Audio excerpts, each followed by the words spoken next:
먼저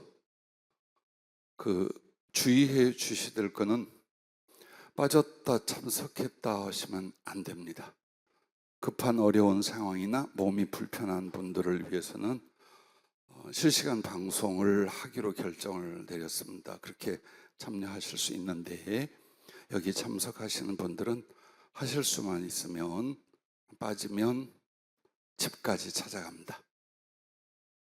꼭 간식을 사도록 집까지 찾아가는데 30명이 찾아갑니다. 나 같으면 절대로 안 빠지겠습니다. 자, 지난 회 때 여러분에게 부탁한 숙제는 잘 하셨나요? 그래요. 자신 있게 잘 하신 분들만 손들어 주십시오. 할렐루야. 아유. 근데 내가 물어볼게요. 이건 뭡니까? 요거는 하긴 했는데 민경 집사님 손 들지 마. 꼭 발로 차는 것 같아. 안 되겠어.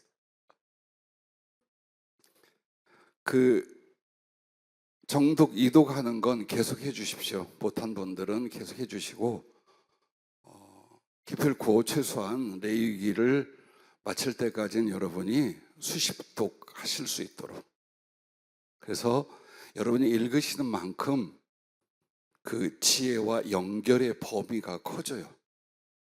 그렇게 해서 단지 그 단어, 그 구절의 그 뜻만이 아니에요. 이제 연결이, 보세요.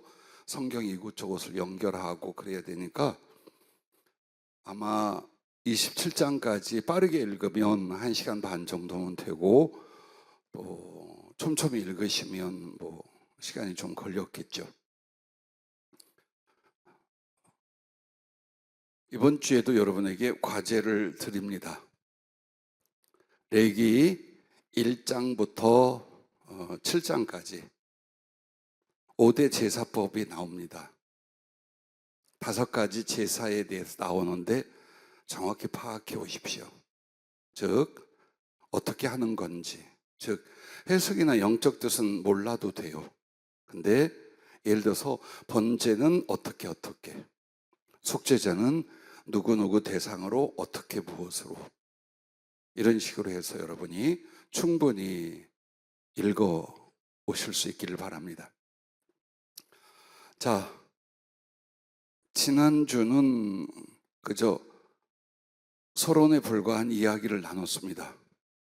이제 오늘부터 레위기에 대한 본격적인 성경 공부가 시작이 돼서 오늘부터 첫 번째 시간으로 여러분이 기억하고 기록해 두셨으면 좋겠습니다. 오늘은 레위기의 주제입니다. 레위기에 대하여 이 성경책, 이 부분이 어떤 주제인가를 오늘은 공부를 하고자 합니다. 3가지 주제로 나눴습니다. 첫째는 레위기의 영적 주제입니다. 여러분이 잘 아는 것처럼 레위기는 출애굽 이후에 하나님께서 모세를 시내 산으로 불러 율법을 주십니다. 그렇게 하고 그 율법과 함께 성막을 건축을 합니다. 그리고 나서 레위기의 시작은 여호와께서 회막에서 모세를 부르시고 그에게 말씀하여 이르시되 라고 시작이 됩니다. 즉 한마디로 이 내용을 부르시고 말씀하실 때에 단지 제사의식 혹은 정결례 방법 이것만을 말하는 게 아니라 거기에는 더 깊은 영적인 뜻이 있다는 걸 누구나 알 것입니다. 그러므로 레위기에 있어서 영적 주제는 이것입니다. 그리스도의 구속과 예배와 성도의 삶, 이 3가지가 연결이 되어 있습니다. 그리스도의 구속과 예배와 성도의 삶이라, 이렇게 말씀드릴 수가 있습니다. 그럼 작은 1번으로 그리스도의 구속은 레위기 1장부터 7장까지 5대 제사가 나옵니다. 그 5대 제사를 잘 못 찾은 분들이 계셔요. 번제, 소제, 화목제, 속죄제, 속건제 이렇게 5가지입니다. 자세히 앞으로 배워갈 거니까 여기서는 자세한 설명은 하지 않겠습니다. 번제는 하나님을 섬기는 일이고 번제의 의미는 올라간다, 즉 불에 태워서 이렇게 올라간다는 의미로 섬김의 제사입니다. 소제는 곡식으로 감사하는 겁니다. 화목제는 그야말로 화목을 위하여 드리는 것이고, 속죄는 죄의 사함을 위해서 드리게 됩니다.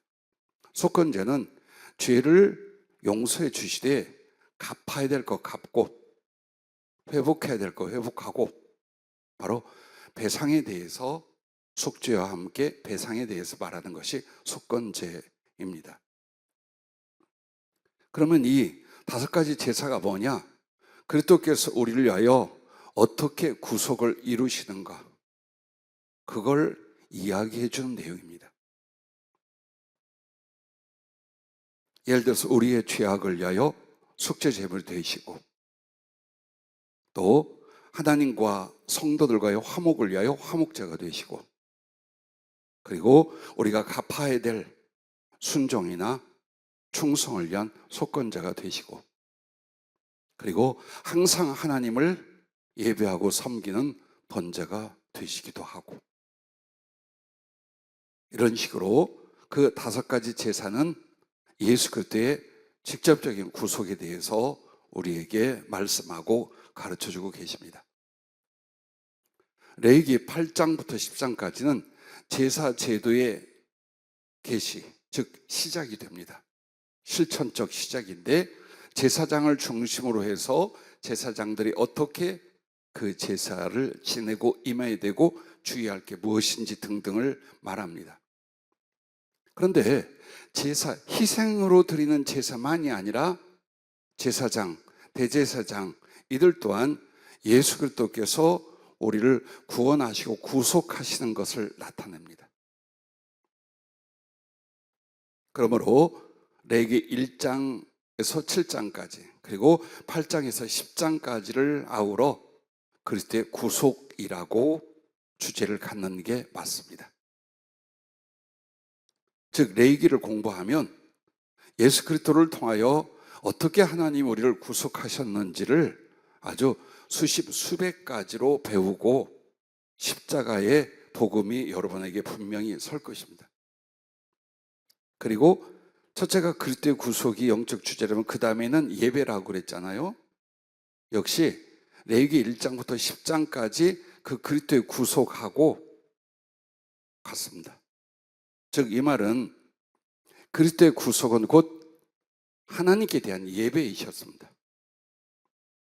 단지 고난받고 죽임당한 게 아니라 바로 예수 그리스도께서 희생축이 되시고 제사가 되셨습니다. 그러면 그것은 과연 주께서 세상에 오시고 하나님의 어린 양이 되시고 고난과 저주, 죽으심과 부활 과정을 거쳐 구속을 이루셨다고 말합니다.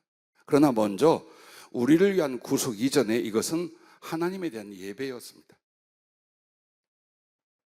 그의 오심도, 그의 십자가의 희생과 죽음, 살아나심, 이 모든 것들이 바로 아버지께 대한 예배였다는 것을 우리는 간과하고 지금까지 성경을 봐왔습니다. 그래서 성도의 예배도 그리스도의 구속의 헌신과 같아야 한다는 거예요. 즉 예수님은 그렇게 했고 우리는 예배당에 모여서 이런 식으로 예배드리고 아닙니다. 지금 우리가 모이는 형식은 이와 같지만 내용과 중심은 바로 십자가에서 자기의 목숨과 삶을 드린 그리스도의 그 헌신과 같아야 된다. 그래서 우리도 뭐가 되는 거야? 하나님 앞에 제물이 되고 제사가 되어야 되는 거예요. 그게 예배라는 것입니다. 그래서 예배는 하나님의 은총이며 성도의 헌신이고 삶은 하나님께 드려진 거룩의 열매라고 말씀을 드릴 수 있습니다. 즉 예배는 하나님의 은총이며 성도의 헌신이고 삶은 하나님께 드려진 거룩의 열매이다. 즉 예배는 먼저 하나님의 은혜로 예배가 있는 겁니다. 하나님께서 우리를 부르시고 사랑하시고 구원하시고 그리고 만나주심 자체도 다 은총입니다. 그러면 그 예배에 나아가는 성도는 그 은총 앞에 헌신이 일어나야 됩니다. 그럼 헌신이 뭐냐? 자기의 모든 것으로 하나님을 공경하는 겁니다. 그래서 그 예배에 그리스도가 아버지께 자기를 다 바치신 것처럼 우리의 마음도 목숨도 힘도 존재도 시간도 하나님께 헌신하는 것, 이게 예배라 그 말입니다. 그러면서 그 예배는 우리의 생활과 삶으로 연결이 돼서 하나님께 드려진 거룩의 열매가 돼야 된다라는 겁니다. 그래서 레위기 1장부터 10장까지가 예배에 있어서 우리 성도의 헌신이라면, 그 뒤에 나머지는 이제 하나님께 드려지는 삶의 거룩의 열매에 대해서 레위기 27장까지 우리에게 가르쳐주고 있습니다. 또한 예배는 하나님을 향한 그리스도와 성도의 헌신과 섬김과 교제와 영광이라고 말할 수 있습니다. 즉 예배는 하나님이 받으셔요. 하나님이 목적이에요. 그런데 그리스도가 함께 하시지 않으면 예배는 예배가 되지 않으며 예배는 하나님께 받아들여지지 않아요. 그러므로 그리스도와 성도의 함께 드리는 헌신이에요. 그리고 섬김이며 교제라는 겁니다. 하나님을 섬겨 헌신했어요. 받들어 드렸어요. 그러면서 거기에서 성령 안에서, 말씀 안에서 이제 하나님과 그리스도 예수 우리 주님과 우리와 교제가 있는 거예요. 그리고 그 교제와 함께 이제 하나님께 영광을 돌려드리고 하나님은 그 성도에게 영광을 주시는 것입니다. 그것을 문장으로 예배는 하나님을 향한 그리스도와 성도의 헌신과 섬김과 교제와 영광이다 라고 여러분에게 표현해 드렸습니다. 그래서 레위기의 영적 주제를 지금 우리가 공부하고 있어요. 그리스도의 구속이요, 두 번째는 예배요, 세 번째는 성도의 삶입니다. 즉 레위기 11장부터 17장까지가 의식적 정결법에 대해서 나옵니다. 의식적 정결법에 관한 말씀이고, 레위기 18장부터 마지막 27장까지는 실생활에서의 성결 유지법입니다.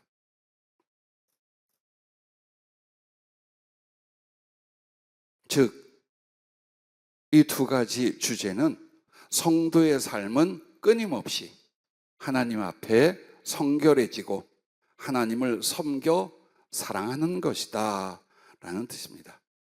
다시 말씀을 드리면 의식적 정결법하고 실생활에서의 성결 유지법이 11장부터 27장까지 나오잖아요.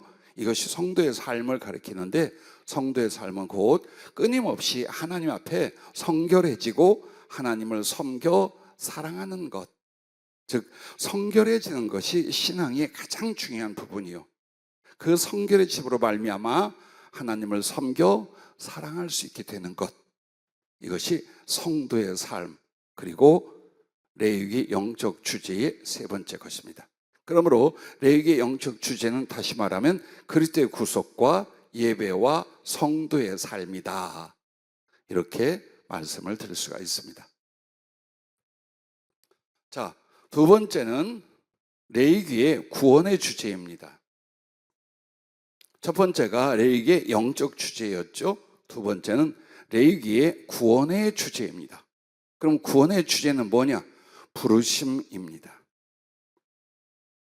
오늘 레위기 1장 1절 2절 말씀을 한번 우리 같이 읽어보도록 하겠습니다. 레위기 1장 1절과 2절입니다. 여호와께서 회막에서 모세를 부르시고 그에게 말씀하여 이르시되 이스라엘 자손에게 말하여 이르라.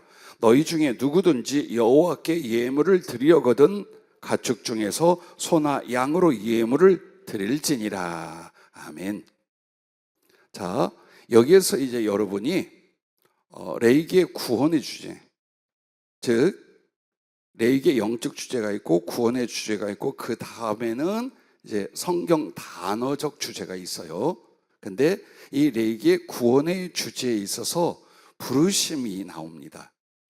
즉 모세를 부르시고 그에게 말씀하여 이르시되 이스라엘 자손에게 말하여 이르라 너희 중에 누구든지 여호와께 예물을 드리려거든 하면서 제사와 제사 드림을 향하여 이스라엘 백성을 부르십니다. 먼저 여기에서 부르심이라고 나오는 히브리어 카라는 크고 분명한 소리로 선포하는 것이에요. 마치 출애굽기 20장 16절에 하나님께서 신에 대해서 모세를 부를 때에 얼마나 큰 소리요 나팔 소리 같이 혹은 우레와 같이 그를 부르십니다. 자, 이 레위기에 우리는 레위기라고 말합니다. 이게 70인역에서 나온 표현이에요. 그러면 그 옛날 그대로 지금도 유대인들이 쓰는 구약 성경에서는 여호와께서 부르셨다, 이 내용으로 나옵니다. 그 말은 출애굽기를 다 쓰고 출애굽의 일들을 마지막 성막을 이룬까지 하고 나서 그 뒤에 하나님이 다시 모세를 부르시고 말씀하십니다. 근데 그 모세를 부르신 부르심은 모세만이 아니라 이스라엘 백성들, 나아가 우리들을 부르시는 것입니다. 그래서 이 부르신다는 단어가 구원의 주제로서 레위기의 전체입니다.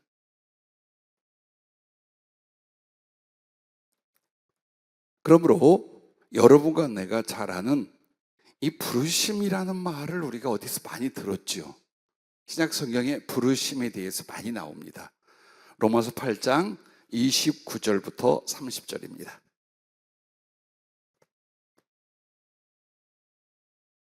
불편해도 성경을 계속 찾을 겁니다. 로마서 8장 29절부터 30절까지 같이 찾아 읽어보도록 하겠습니다.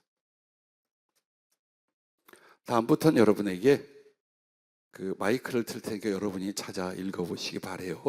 로마서 8장 29절과 30절을 같이 읽겠습니다.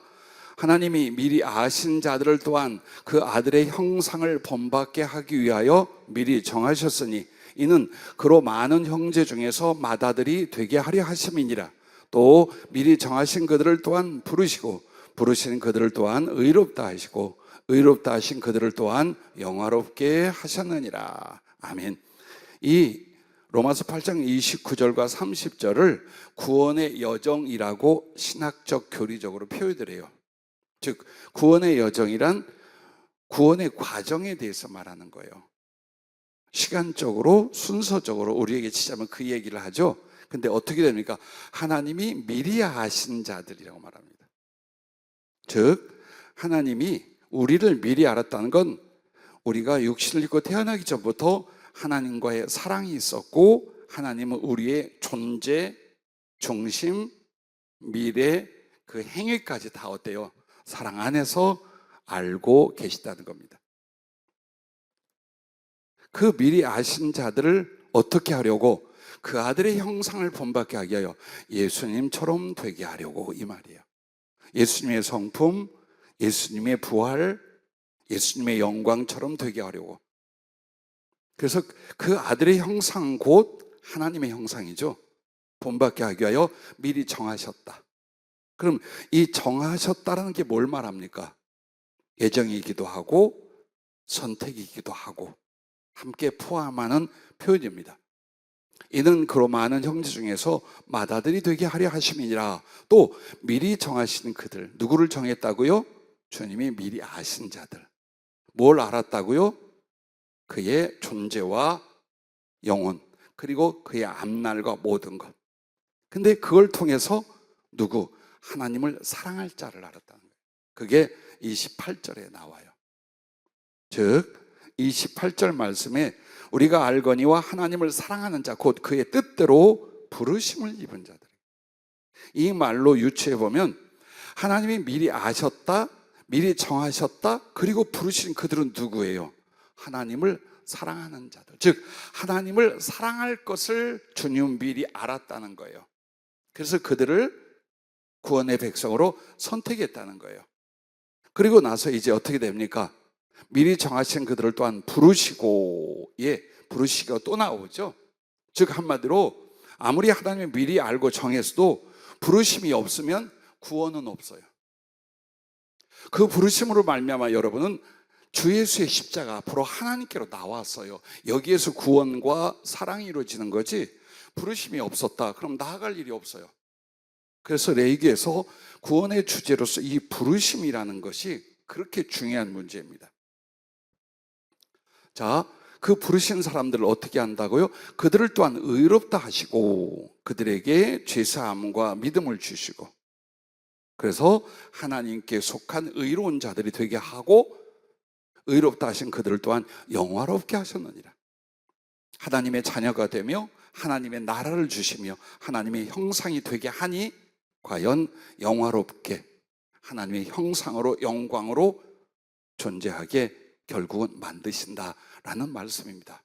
그래서 이후에는 우리를 의롭다, 영화롭다라고 하신다면 우리의 과거 앞에서는 하나님의 아심과 정하심이 있는 거예요.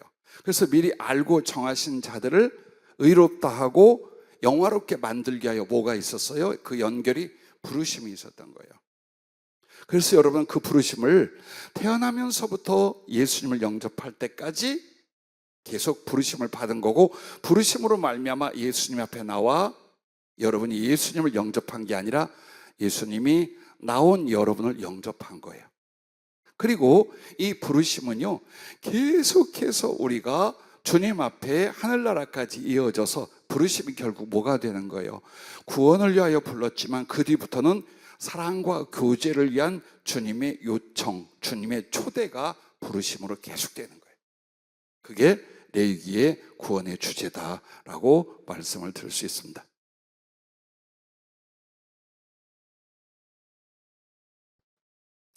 자, 그럼 이렇게 레위기의 구원의 주제인 부르심의 첫 번째는 창세기부터 시작합니다. 첫째, 창세기에서는 하나님께서 에덴을 세우시고 아담을 부르심이라는 겁니다. 자, 모든 것의 시작과 근원이 창세기로 말미암습니다. 근데 하나님이 창조하신 세계에 맨 끝 6일째에 누구를? 아담 그리고 하와를 창조하시고 세우셨습니다. 그들을 위하여 지구 자체가 에덴이 아니에요. 에덴이라면 그 당시 지구가 전체가 에덴인 줄 알아요. 그렇지 않아요. 지구는 점점점 사람이 살기에 합당하도록 진보되고 있었어요. 변화되고 하나님이 가꾸고 있었어요. 그러나 첫 번째 사람 아담과 하와를 두기 위해서 하나님은 특정한 장소를 에덴으로 만들었어요. 가장 사람이 살기에 아름답고 행복한 곳, 하나님이 임재하셔서 사람과 교제하고 사랑할 수 있는 곳으로, 즉 하나님 나라의 모형을 지구 위에 실제로 건설하신 거예요. 그리고 그것은 신학자도 마찬가지고 고고학자도 혹은 성령이 일러주는 것도 바로 예루살렘을 중심으로 해서 위쪽과 아래쪽, 옆쪽이었어요. 왜 그토록 가나안을 향해서 말했을까요? 그쪽이 바로 예루살렘이 있고 예루살렘이 에덴의 중심지였어요. 그래서 하나님께서 그 에덴을 지으신 것이 지금으로 말하면 아프리카 북부 쪽, 그리고 팔레스타인 지역, 그 옆쪽으로 아라비아 지역, 그 위쪽으로 소아시아 지역, 이렇게 되는 거예요. 그 부분이 이렇게 네모나게가 에덴으로 창설되어 있었습니다. 인간의 타락, 그리고 노아 홍수 등등으로 지질학적 변화가 일어나죠. 그러므로 에덴은 지금 바닷속으로 혹은 깊은 모래와 땅속으로 다 흡수되고 가라앉아 버렸습니다. 짐작하기는 거의 사막과 모래뿐인 바로 지금의 말하는 이 에덴 지역. 근데 그 밑에서 석유가 엄청나게 나옵니다. 그 말은 아주 엄청나게 울창한 산림 지역이었다는 거예요. 고대에. 그걸 보여주는 게 그쪽에서 유독 석유가 많이 나온 이유가 그것들이 그 증거라는 것입니다. 자, 이렇게 해서 하나님께서 에덴을 세우시고 창세기로 넘어갑니다. 창세기 2장 8절 말씀, 그리고 3장 9절 말씀을 기록해 놓으시기 바랍니다. 제가 이 교재안을 안 드리는 이유가 이거 드리면 여러분은 아무것도 기억하고 노트하지 않습니다. 나중에는 드릴 수가 있는데 지금은 여러분에게 노트하시면서 기억할 수 있게 하고 생각할 수 있게 일부러 시간을 드리고 있는 거예요. 그래서 고민 많이 했어요. 복사를 해서 나눠줄까? 의미가 없을 것 같아요. 나중에는 여러분의 노트와 비교해 보실 수 있도록 그렇게 드릴 수 있도록은 하도록 하겠습니다. 그리고 또 제가 가진 교환, 만든 교환이 그것 이상의 것을 여러분과 지금 나누고 있는 거예요. 자, 찾아보셨습니까? 창세기 2장 8절 말씀 다 같이 읽겠습니다. 여호와 하나님이 동방의 에덴에 동산을 창설하시고 그 지으신 사람을 거기 두시니라. 아멘. 자, 에덴이 어디 있다고 그랬어요? 지구 중에도 동방. 그럼 여기서 동방이라는 게 뭘까? 착각하기는 옛날에 성경에 나오는 동방이 우리나라라고 우기는 사람들이 많아요. 그게 아니라 지금 가나안을 중심으로 해서 이스라엘이 형성된 그 땅을 중심으로 해서 그때 동방이 어느 쪽이냐? 가나안과 함께 지금, 그러니까 한마디로 보기에 어느 쪽이냐면 이집트에서 나왔잖아요. 그리고 광야 생활을 하잖아요. 그쪽에서 동방이란 말이에요. 그래서 그 동방은 가나안을 거쳐 어느 쪽으로 해요? 아라비아 쪽, 이쪽. 지금 설명해 드린 그쪽을 가리켜 말하고 있는 것입니다. 그래서 이미 장소까지 나와 있어요. 에덴의 동산을 창설하시고 그 지으신 사람을 거기 두시니라 라고 말합니다. 그런데 선악과를 따먹고 하나님께 불순종하게 됩니다. 그리고 그들은 부끄러워하고 두려워 벌거벗은 몸을 보고 자기들은 숨어버렸어요. 그때에 3장 9절 보십시오. 창세기 3장 9절 읽겠습니다. 여호와 하나님이 아담을 부르시며 그에게 이르시되 네가 어디 있느냐. 이 말씀은 숨어버린 아담과 하와를 찾지만 끝까지 인류를 향한 하나님의 부르심이에요. 돌아오라고, 에덴으로 돌아오라고 끊임없이 부르시는 하나님의 마음과 그의 모든 희생과 사랑의 말씀입니다. 그러면 에덴은 무엇일까요?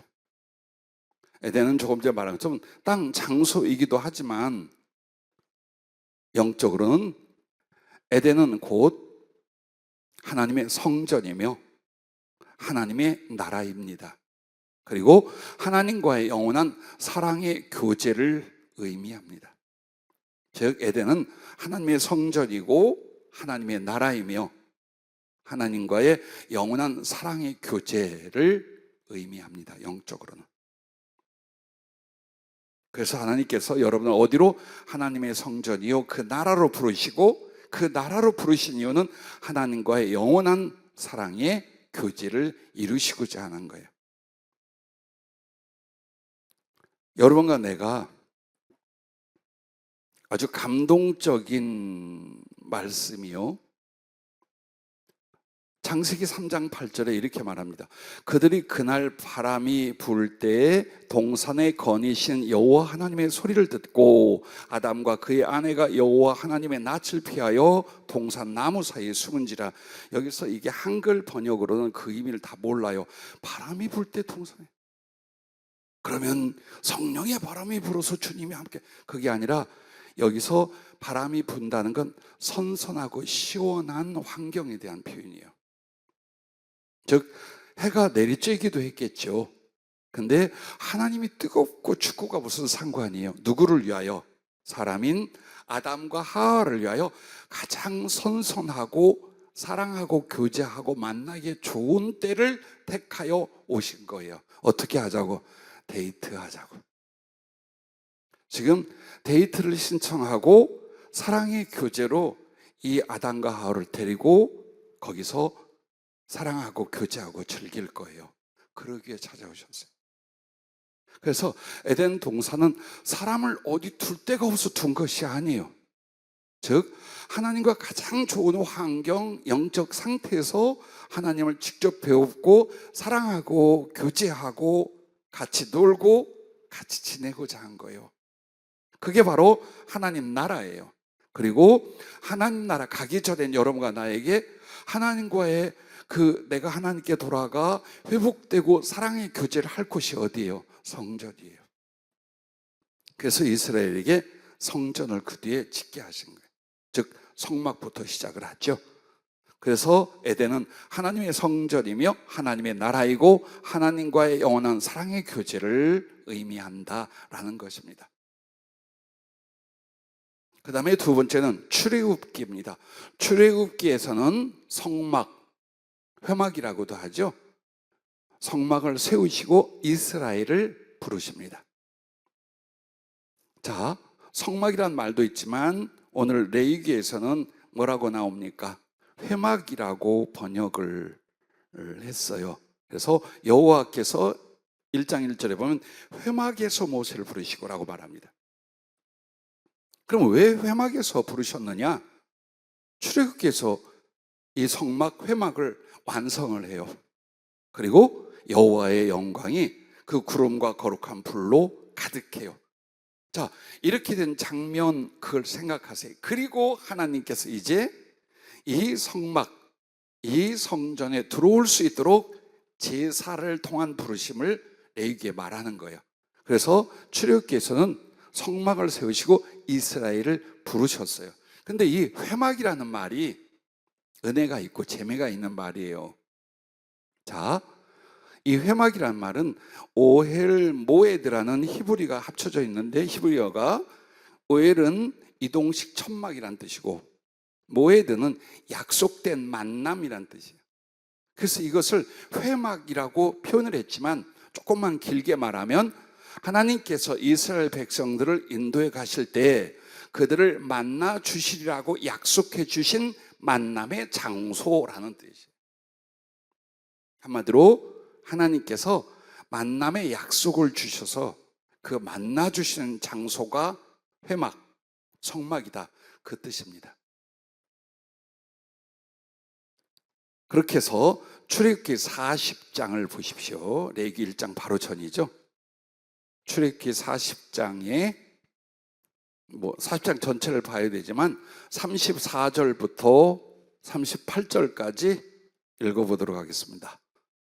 34절부터 구름이 회막에 덮이고 여호와의 영광이 성막에 충만하매 모세가 회막에 들어갈 수 없었으니 이는 구름이 회막 위에 덮이고 여호와의 영광이 성막에 충만함이었으며 구름이 이 성막 위에서 떠오를 때에는 이스라엘 자손이 그 모든 행진하는 길에 앞으로 나아갔고 구름이 떠오르지 않을 때에는 떠오르는 날까지 나아가지 아니하였으며 낮에는 여호와의 구름이 성막 위에 있고 밤에는 불이 그 구름 가운데 있음을 이스라엘의 온 족속이 그 모든 행진하는 길에서 그들의 눈으로 보았더라.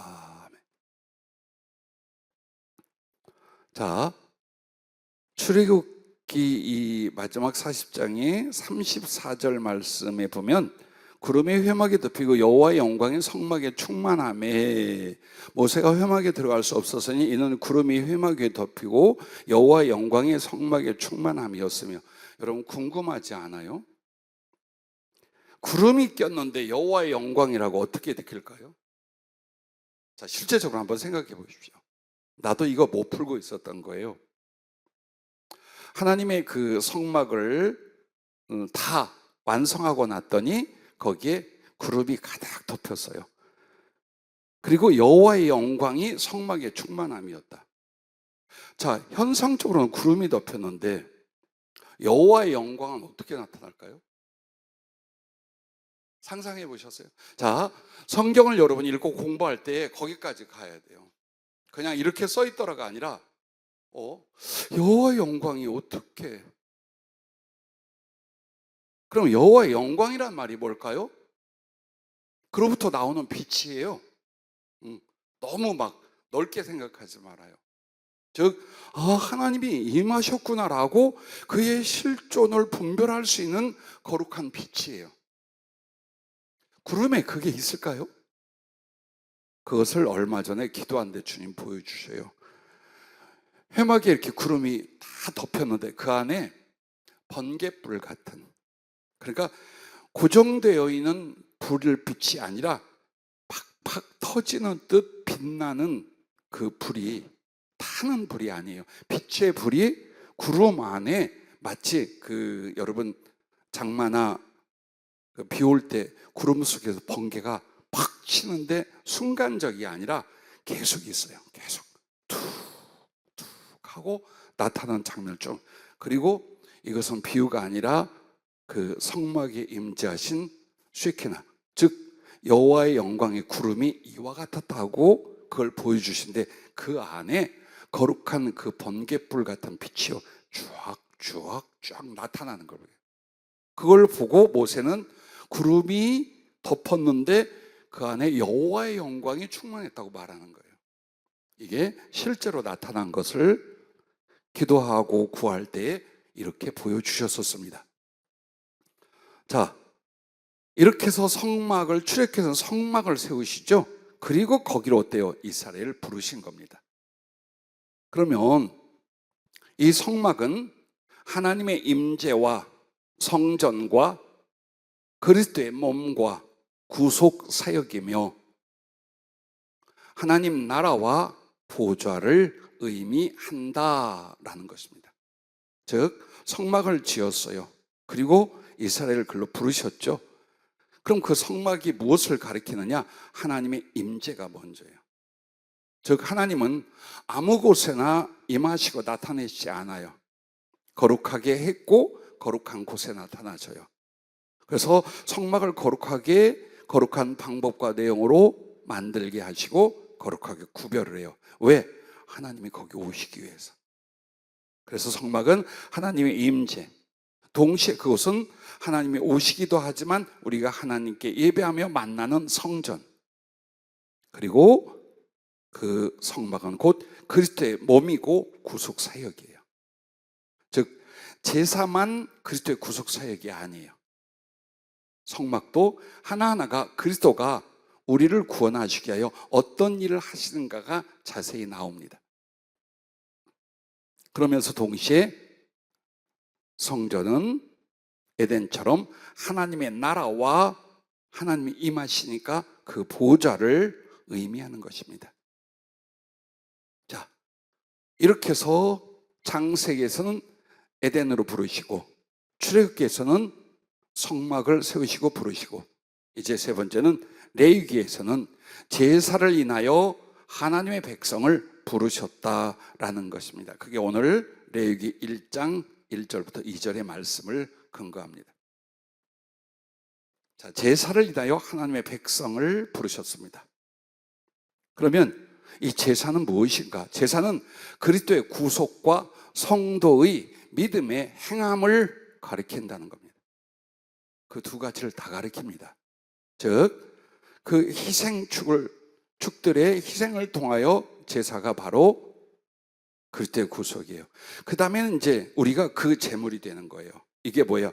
믿음의 행함이랍니다. 그러므로 제사는 그리스도의 구속과 성도의 믿음의 행함을 가리킨다라고 성령이 일러주셨습니다. 즉 죄인이 하나님께 나아가면 곧 에덴으로 돌아오는 것입니다.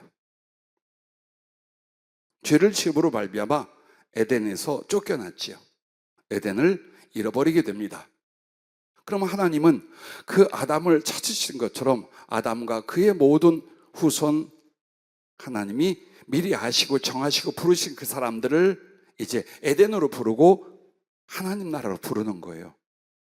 그런데 이 에덴으로 돌아오고 에덴의 회복을 위해서는 어디로 먼저 가야 돼요? 이제는 성막으로 먼저 가야 돼요. 성막으로 들어가야 돼요. 그런데 그 성막에 들어가기 위해서는 제사를 드려야 돼요. 이렇게 되는 겁니다. 그리하여 성막과 제사 제도를 세우시고 그 백성들을 부르시는 하나님, 결국 어디로? 이제는 지구상의 에덴이 아니라 하나님의 가슴과 하나님 나라의 에덴으로 이렇게 부르시고 인도해 가신 것입니다. 즉 죄인은 직접 에덴 하나님 나라로 하나님 보좌 앞으로 갈 수가 없습니다. 그래서 성전이 되시고 그 다음에 희생의 제사가 되신 예수 그리스도를 통하여 하나님 앞에 하나님 나라에 들어가는 과정을 이렇게 가르쳐주고 계신 것입니다. 더 쉽게 말하자면 여러분이 하나님께 돌아올 수 있는 것은 그리스도의 희생으로, 그리스도의 공로로 말미암아 이제 하나님께 나아갈 성소를 만듭니다. 이 성소를 만들어 놓고 주님은 어떻게 합니까? 여러분과 나를 위하여 십자가를 지시고 자기의 살과 피를 주십니다. 그리고 성도는 그 그리스도의 살과 피를 받고 자기를 어때요? 이제는 하나님 앞에 제물로 바치게 됩니다. 이게 제사의 과정이에요. 그리고 그리스도 안에서 이것은 성막으로 들어온 거예요. 그럼 이미 이 사람이 어디로 간 거예요? 하나님 앞에 하나님 나라 에덴으로 돌아온 거예요. 이 과정이 창세기 그리고 출애굽기, 레위기를 이어서 연결되어 있는 것입니다. 그러므로 레위기만의 공부가 아니에요. 이제 창세기에서부터 나중에 요한계시록 혹은 로마서, 히브리서 등으로도 연결이 됩니다. 그리고 이거는 주님께서 우리를 구원하시고 부르신 것의 또 다른 장면이에요. 자, 들어보십시오. 창세기 노아의 방주는 죄인을 향한 하나님의 진노와 심판과 저주에서 구원하시는 하나님과 그리스도를 나타냅니다. 즉 노아의 방주로 부르셨죠. 그러면 이 노아의 방주는 하나님께서 예수 그리스도를 통하여 어디에서 우리를 구원하는 거냐? 하나님의 진노와 심판과 저주, 그게 홍수를 가리켜 말하는 거예요. 하나님의 진노와 심판과 저주에서 하나님께서 그리스도 예수를 통하여 자기에게로, 그리고 그 노아의 방주는 뭘 가리키는 거예요? 성막을 가리키고 주님을 가리키고 하나님의 나라를 가리키는 거예요. 자, 이 부분입니다. 이것과 이제 성령이 비교해 주시면, 자, 출애굽기로 갑니다. 출애굽기에서는 애굽에서 노예된 이스라엘 백성을 건져내심으로 이 부분이랍니다. 죄의 종이 되어 사단과 지옥의 노예가 된 우리를 구원하시는 하나님과 그리스도를 가르쳐 주시는 거예요.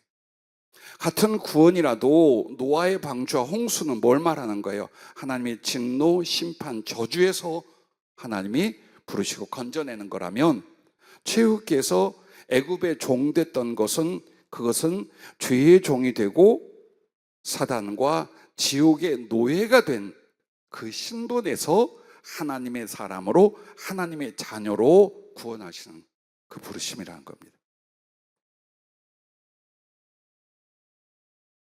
그러면 레위기에서는 제사와 정결 의식을 통해 성도 개인의 죄과를 갚아주사 성결케 하시고 구원하는 하나님과 그리스도를 보여주신다는 겁니다.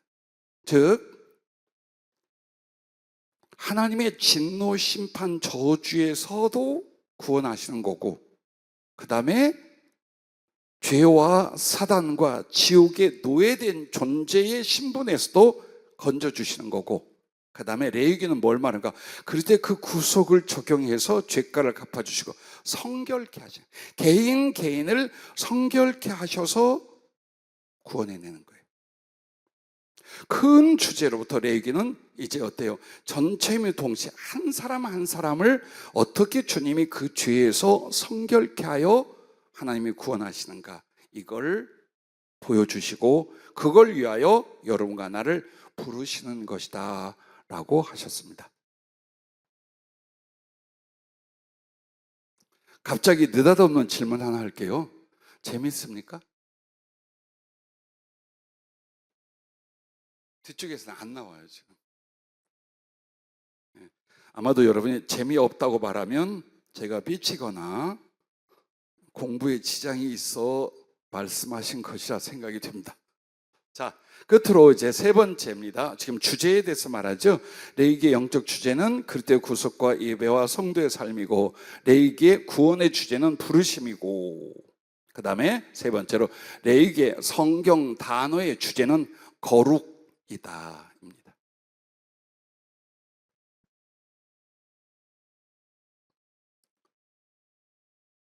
자, 레위기 11장 44절부터 45절 적어놓기만 하세요.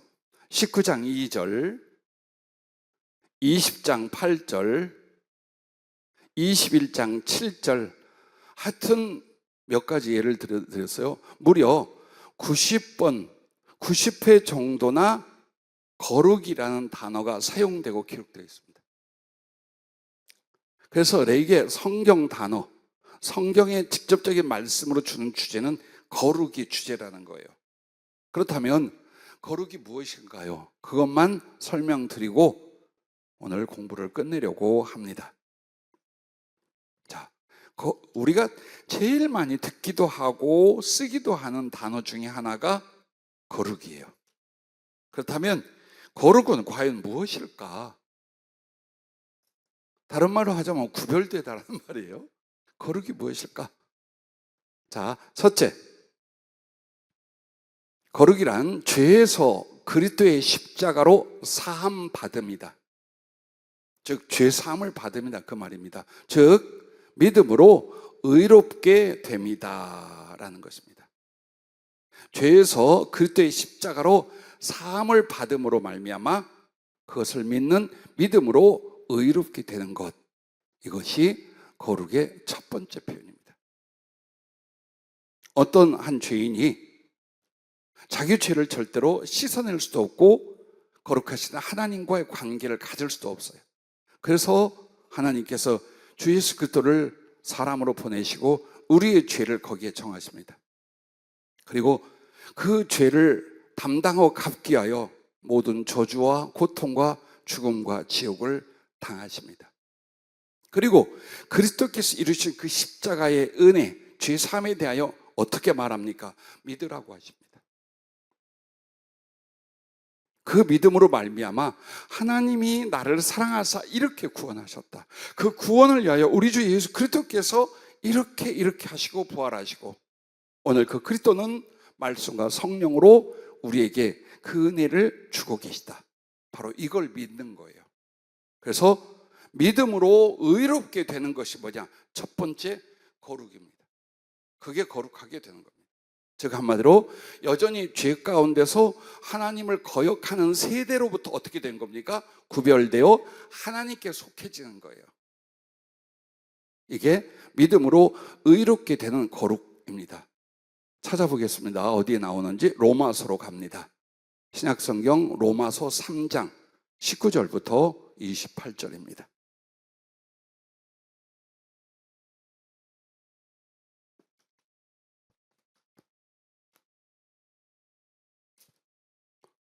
자, 설교보다 여러분에게 성경을 좀 더 많이 적용하고 깨닫고 공부하실 수 있도록 본문이나 아니면 그 연결된 참고 구절들을 더 많이 깊게 다뤘습니다. 자, 주 예수 그리스도의 십자가로 사함을 받고 믿음으로 의롭게 되는 이 내용이 로마서 3장 19절부터 28절까지입니다. 오늘은 제가 여러분의 십자가를 지고 대신 수고하겠습니다. 자, 19절부터 찾으셨습니까? 읽어보겠습니다. 우리가 알거니와 무릇 율법이 말하는 바는 율법 아래에 있는 자들에게 말하는 것이니 이는 모든 입을 막고 온 세상으로 하나님의 심판 아래에 있게 하려 함이라. 그러므로 율법의 행위로 그의 앞에 의롭다 하심을 얻을 육체가 없나니 율법으로는 죄를 깨달음이라.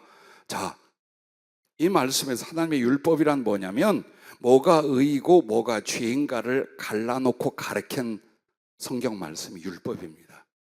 그러면 그것으로는 예를 들어서 주의를 지켜라, 음식을 구별해라, 혹은 제사를 지내라, 이걸 행함으로 말미암아 구원받는 게 아니다.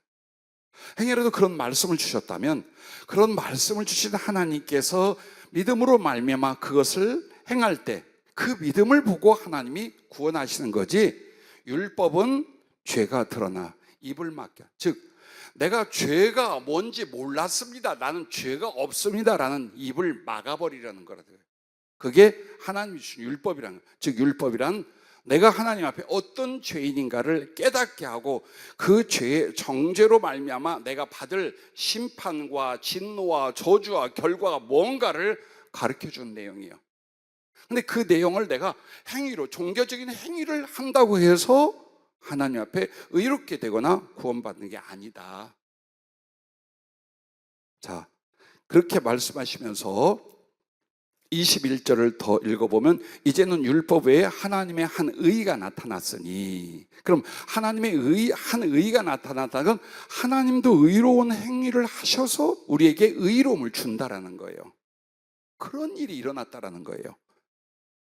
율법과 선지자들에게 증거를 받은 것이라. 즉 구약 성경에 계속해서 약속하고 예언해 놓은 내용이라 이 말이에요. 그러면 하나님의 한 의가 나타난다. 이게 뭘까요? 곧 예수 그리스도를 믿음으로 말미암아 모든 믿는 자에게 미치는 하나님의 의인이 차별이 없느니라. 결국 그 하나님의 의인은 뭡니까? 그리스도 예수를 우리의 죄악과 그 결과를 대신하여 보내시고 그걸 담당하게 하신 거예요. 그리고 그렇게 하신 하나님, 그렇게 하신 예수 그리스도를 영접하여 믿는 자들에게 하나님께서 그 하나님의 의로움을 전가시켜 주는 거예요. 그 믿음을 의롭다고 하나님은 인정하시도록 한 거예요. 모든 사람이 죄를 범하였음에 하나님의 영광에 이르지 못하더니 그리스도 예수 안에 있는 속량으로 말미암아 하나님의 은혜로 값없이 의롭다 하심을 얻은 자 되었느니라. 그래요. 어떤 인간도 스스로는 하나님의 영광에 나갈 수 없다라는 거예요. 그러나 그리스도 예수 안에 있는 속량, 값주고 구원하시다는 뜻이에요. 속량은 그 구속이나 속량이 거의 같은 뜻으로 쓰이죠. 하나님의 은혜로 값없이 의롭다 하심을 얻었다. 즉 나의 율법을 지키는 행위나 공로로 말미암지 않고 그리스도 예수께서 나를 대신해 주신 그 은혜의 공로로 말미암아 나는 거저 믿음으로 의롭게 되었다라고 성경이 말하는 것입니다. 이 예수를 하나님이 그의 피로써 믿음으로 말미암는 화목제물로 세우셨으니 이는 하나님께서 길이 참으시는 중에 전에 지은 죄를 간과하심으로써 자기의 의로우심을 나타내려 하심이니 곧 이때에 자기의 의로우심을 나타내사 자기도 의로우시며 또한 예수 믿는 자를 의롭다 하려 하심이라. 자, 이 말씀이 앞에 말하는 하나님의 한 의가 나타났다는 말을 설명한 거예요. 그 말이 뭐냐?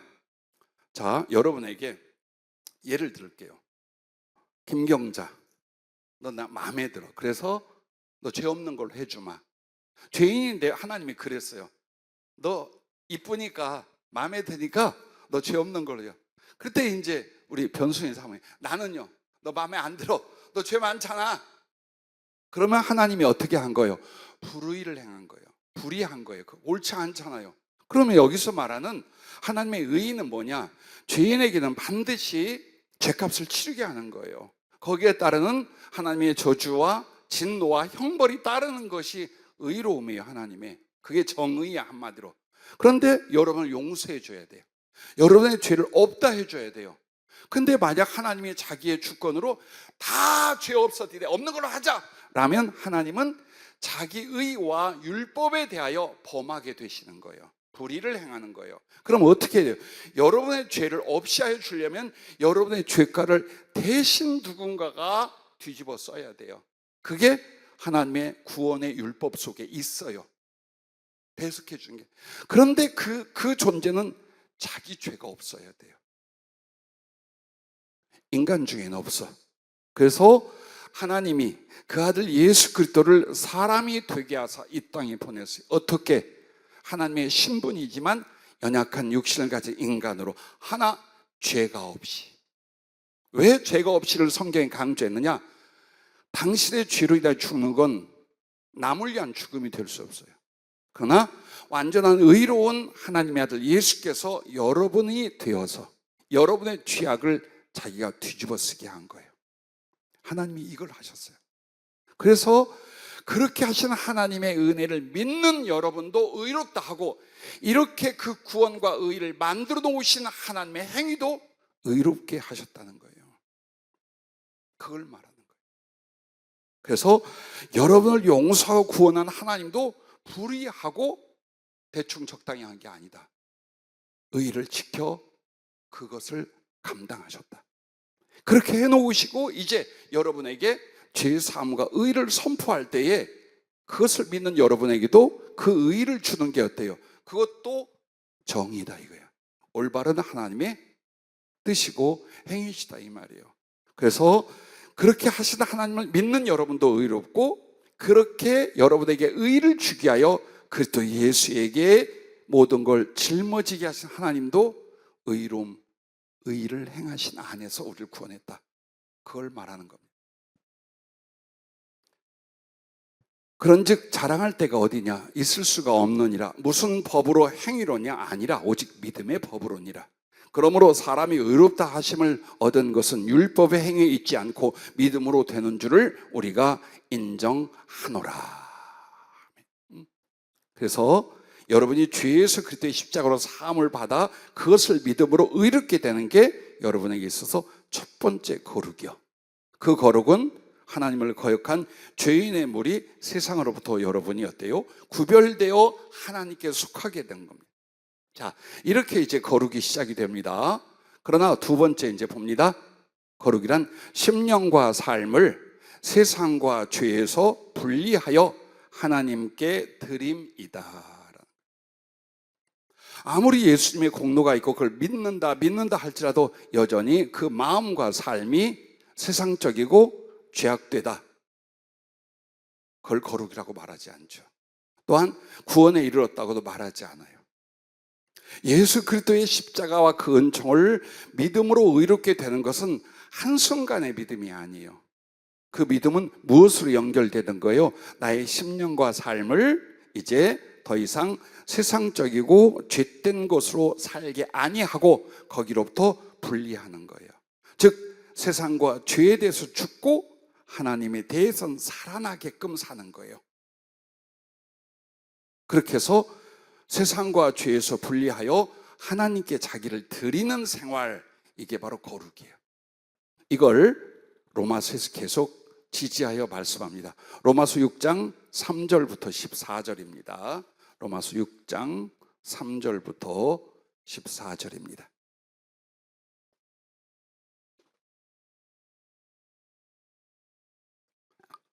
찾아볼까요?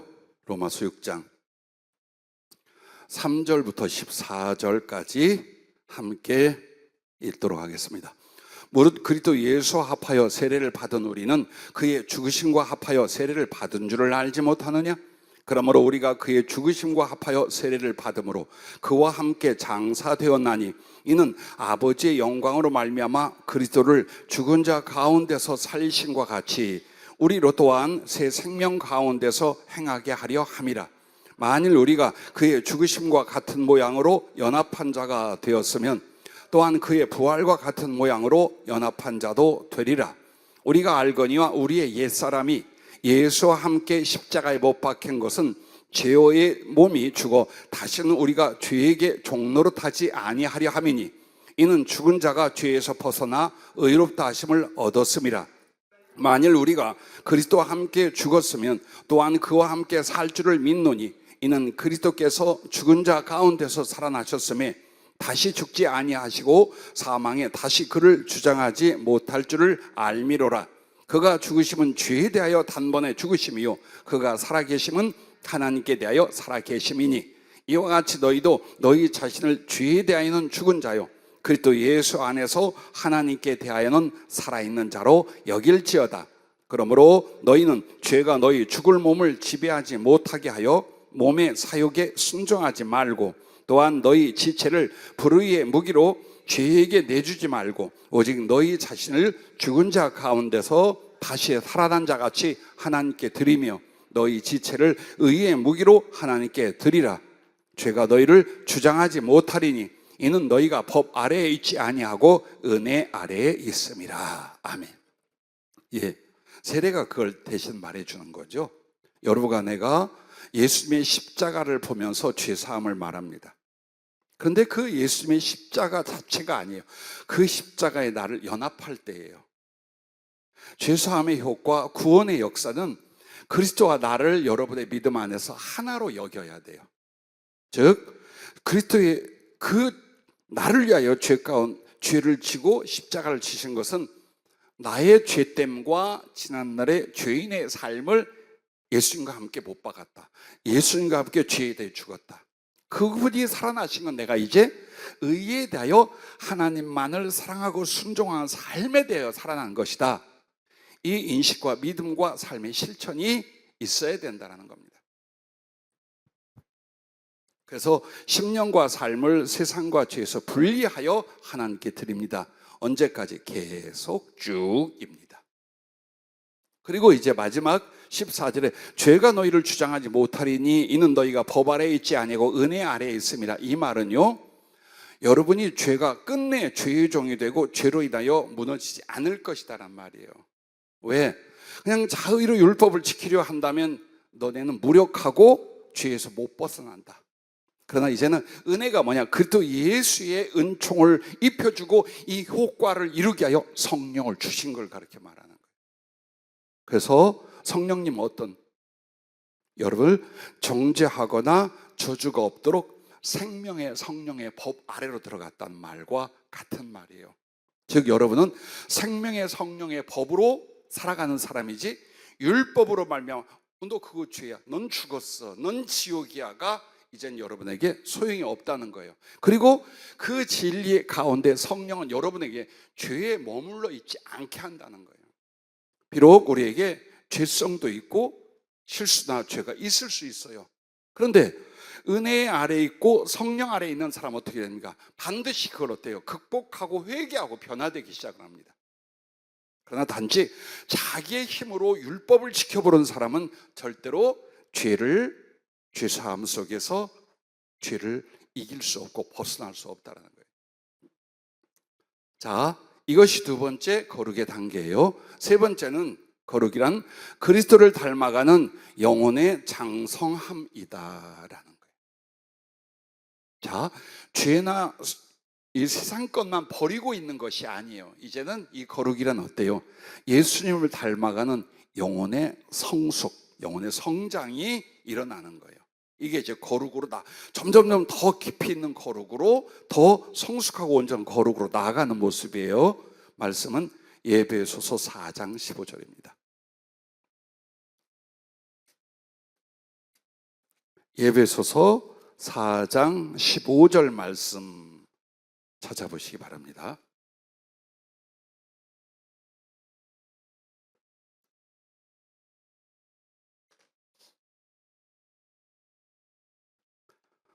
같이 읽어볼까요? 에베소서 4장 15절.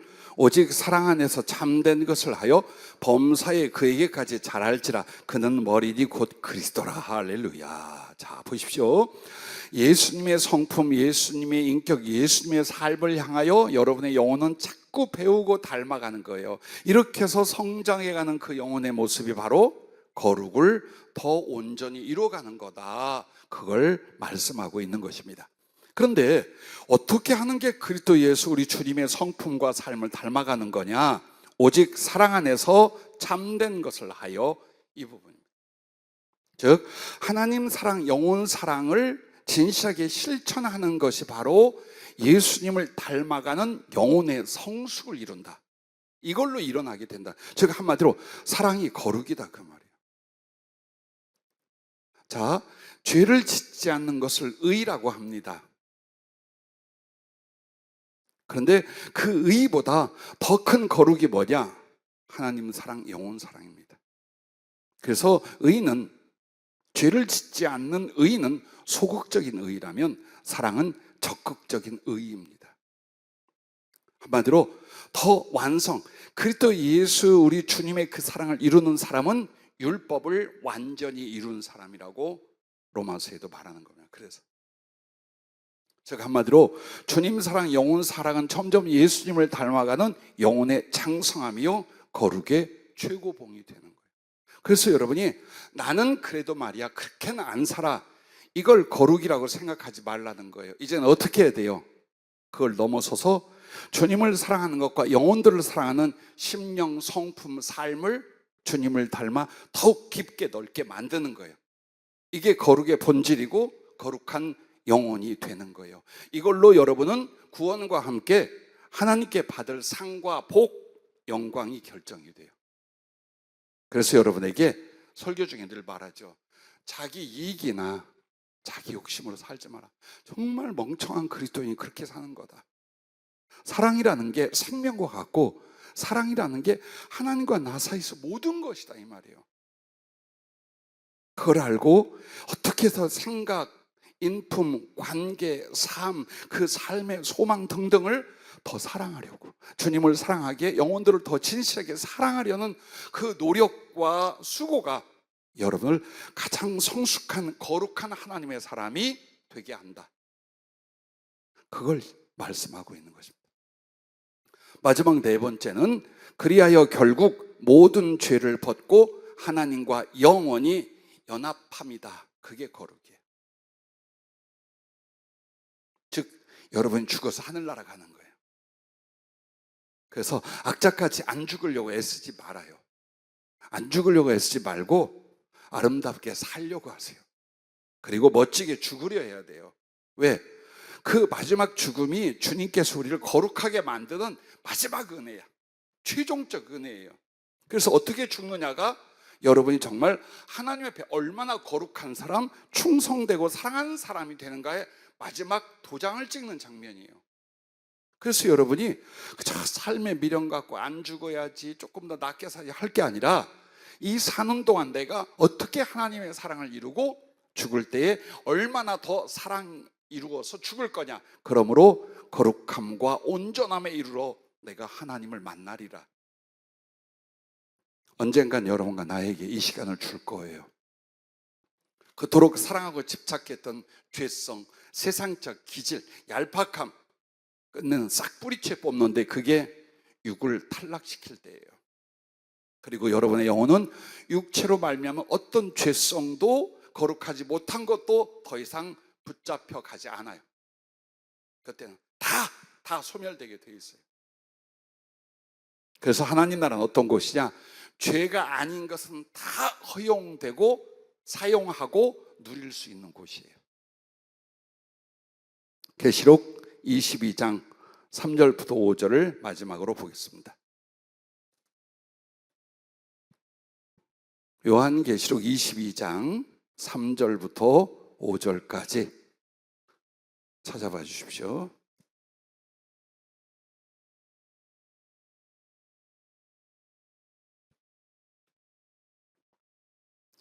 자, 같이 읽어보겠습니다. 다시 저주가 없으며 하나님과 그 어린 양의 보좌가 그 가운데에 있으리니 그의 종들이 그를 섬기며 그의 얼굴을 볼 터이요 그의 이름도 그들의 이마에 있으리라. 다시 밤이 없겠고 등불과 햇빛이 쓸데없으니 이는 주 하나님이 그들에게 빛이심이라. 그들이 세세토록 왕노릇하리로다. 아멘. 이 내용은 짧게 우리가 찾아 읽었지만 여기서 우리가 보는 게 뭐냐면 완전한 거룩함. 하나님 나라에 들어간 것은 완전한 거룩함에 이른다. 즉 하나님과의 혼연일체 합쳐져 버리는 완전한 거룩함에 들어가는 것이다를 여기서 우리가 찾아 읽을 수가 있어요. 그래서 다시 저주가 없으며, 저주는 뭡니까? 죄악의 결과예요. 근데 그 죄악을 완전히 없애버렸으니 어느 저주의 것도 하늘나라에서는 존재할 수 없다라는 겁니다. 우리 영혼도 우리의 존재와 삶에도. 그리고 저주가 없는 대신 하나님과 그 어린 양의 보좌가 그 가운데 있어요. 즉 하나님을 직접 배우고 친밀한 연합을 이룬다는 거죠. 그의 종들이 그를 섬기면 그의 얼굴을 볼 터이요. 이게 바로 하나님의 본체를 직접 직접 경험하고 사랑하고 연합하는 거예요. 그의 얼굴을 본다는 건 그 표현이에요. 그래서 그의 이름도 그들의 이마에 있으리라. 참 이 말이 오묘하고 은혜스러운 말이에요. 여러분의 이마에 주님의 이름, 아버지의 이름이 딱 써 있어요. 그 말이 뭘까요? 너는 내 것이라, 그 말이에요. 하나님께 완전히 속해 있다라는 말이에요. 동시에 나는 네 것이니라예요. 내가 주님과 아버지를 온전히 소유했다는 말이에요. 나는 주님의 것이 되고 주님은 내 것이 되게 만들었다가 여러분 이마에 이름이 있더라 하는 말이에요. 즉 주님과 나는 이제 나눔이 없어. 서로 나누어짐이 없게 만들었다는 거예요. 그래서 다시 밤이 없겠고, 이 밤은 죄와 죄의 영향들을 가리켜 말해요. 그리고 그것을 이길 등불과 햇빛이 있을 때 없다. 왜? 하나님 나라는 주 하나님께서 영광이 빛이 되시기 때문이다. 그러므로 다시는 죄와 사단, 죽음의 종로로 타던 자들이 아니라 하나님 나라에서 왕노로 타던 자가 된다. 이걸 거룩의 완성으로서 여러분에게 소개했습니다. 자, 이렇게 오늘 분량을 우리는 공부를 했는데 레위기의 주제 3가지 이해가 되십니까? 혹시 질문이 있으면 오늘 공부한 내용 중에 질문을 해주시기 바랍니다.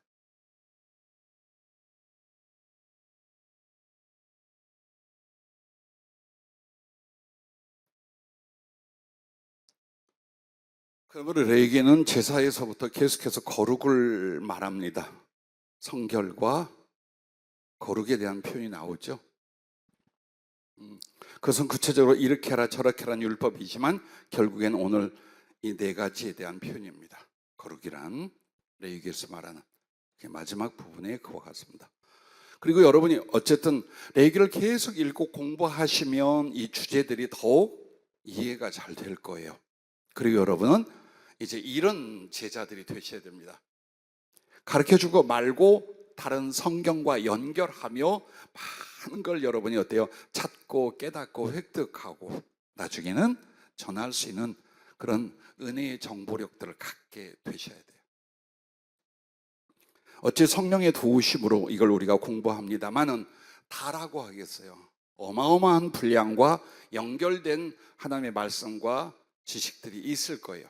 그래서 여러분들이 자꾸 찾아보고 연결해보고 기도하고 그렇게 할 수 있기를 바랍니다. 여러분이 질문을 안 하시면 내가 누구를 딱 지명하여 질문을 할까요?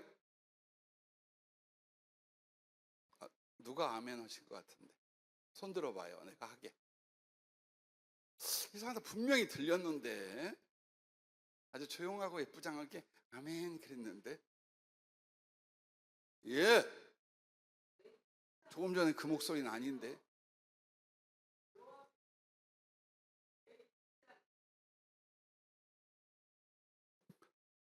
저기 레위기 7장 30절에 보면요. 여호와 앞에 흔들어 마이크 좀 띄고 여호와 앞에 흔들어 요제를 삼는다 네, 이런 말이 나중에 있는데 공부할 겁니다. 지금 다음 뭐 해? 나중에 우리 뭐 할 거야? 그러니까 오늘 배운 주제만 가지고 해. 저 레위기 27장 거 묻지 말고. 그 질문을 제게 했던 분이 앞서 있어요. 그래서 그때도 비슷한 대답을 요새는 이런 것인데 이제 공부해 나갈 거다라고 했습니다. 오늘 배운 내용 안에서 질문해 주십시오.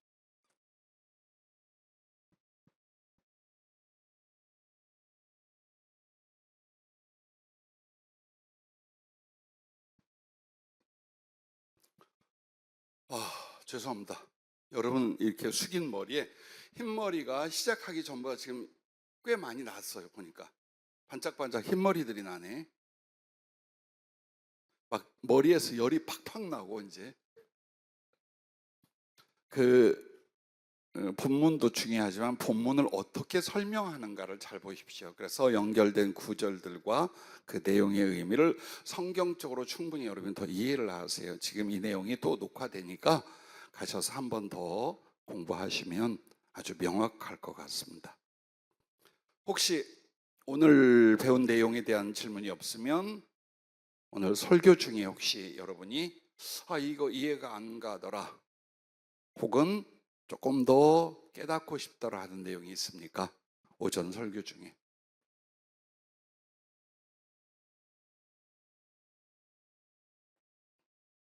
질문이 없는 건 이겁니다.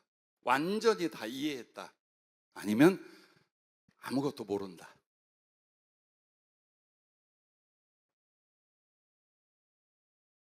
김민경 집사님, 오늘 설교, 오전 설교 제목이 뭐였습니까?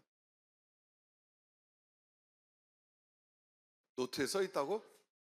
주보에 써 있다고?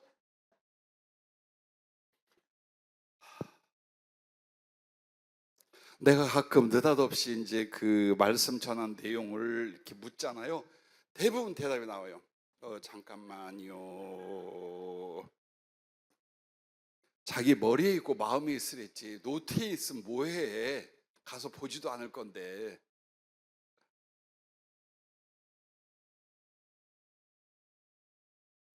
자, 오늘 약한 자를 들어주신 하나님이라 그랬는데, 그 약함의 이유가 뭘까요? 하나님이 줬을까요? 나로 말미암았을까요? 하나님이 줬어? 그럼 받지 마. 자, 성경적으로 의인화시킨 혹은 문장적으로는 하나님께서 강팍하게 발호를 했더라라든가 누구에게 시험을 하게 하고 병이 일어나게 한 것처럼 말합니다. 근데 하나님은 그렇게 하지 않습니다. 하나님께서 하시는 우리들의 연약함이란 우리가 가지고 태어났거나 혹은 잘못된 관리와 선택으로 말미암아 일어나는 불행과 약함이 대부분입니다. 하나님은 죄로 말미암은 결과성 저주를 우리에게 직접 주시지 않아요. 그런데도 그 연약함을 통해서 여러분과 나를 어때요? 더 하나님 앞에 온전하고 성숙되고 쓸모있게 주님 어때요? 그걸로 인하여 연단하며 그것을 인하여 나를 하나님 만드셔요. 그래서 그 연약함에 대하여 모르고 없다면 하나님 앞에 만들어지질 않아요. 교만하지 않은 척하면서 교만한 자기의로 인하여 하나님의 사람들이 부서지질 않아요. 그러나 여러분과 나에게 인격적으로, 육체적으로 혹은 삶에 있어서 어느 약점과 약한 것들이 있을 거예요. 그걸 불행이라 저주라 생각하지 말라는 거예요. 그 속에서 하나님이 나를 만지시고 만드는 그 뜻을 여러분은 발견할 수만 있으면 돼요. 그리하여 그 약함을 인하여 여러분이 어때요? 자랑하고, 사람에게 자랑하고 하나님께 감사하고 그 상황에 기뻐하는 사람이 되라는 거예요. 그 사람은 반드시 약하지 않을 때보다 그 약함을 인하여 성숙하고 강해지고 극복한 뒤에 하나님의 크게 들어쓰심이 일어난다는 뜻이에요.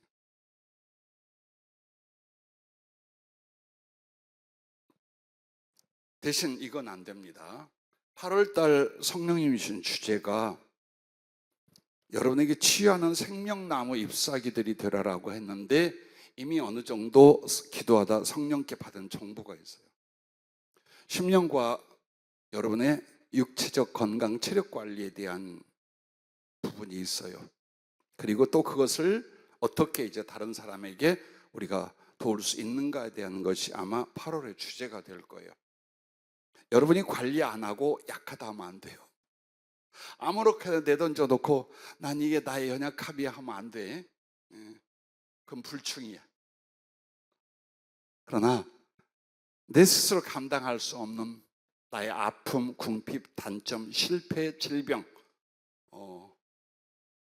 무엇에 비하여 부족함 등등은 그냥 괴로워할 이유, 혹은 그것을 그 속에서 극복하고 치유해 주지 않는 하나님에 대해서 낙심할 게 아니라는 거예요.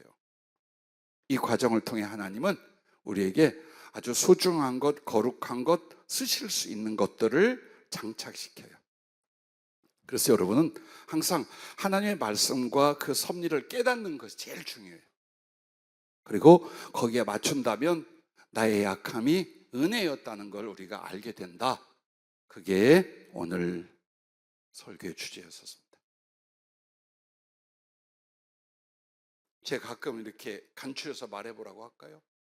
오늘 설교 3분 내에 말해봐라라는 거. 이제 그렇게 시키면 아마도 8월 달 내에 이 중에 절반이 안 나올 거예요. 여러분, 나 아주 나빠요. 아주 나쁜 남자예요. 그 중에 뭐냐? 떨어뜨릴 거예요, 여러분. 성경 공부판에서. 떨어뜨립니다, 이제. 못 나오게 할 거예요, 힘들어서.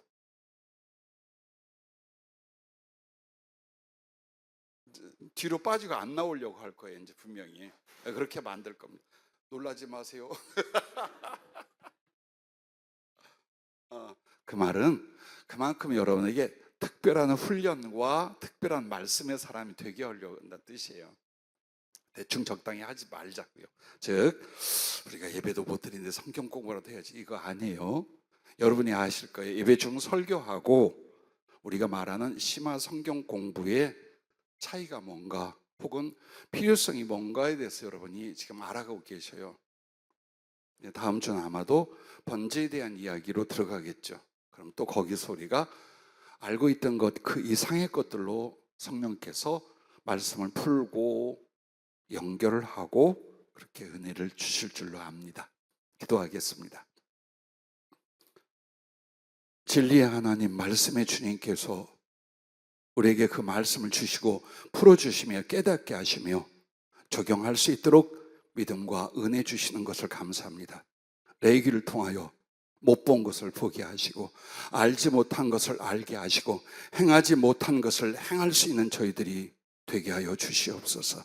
예수님 이름으로 감사하고 기도하옵나이다. 아멘. 수고 많이 하셨습니다.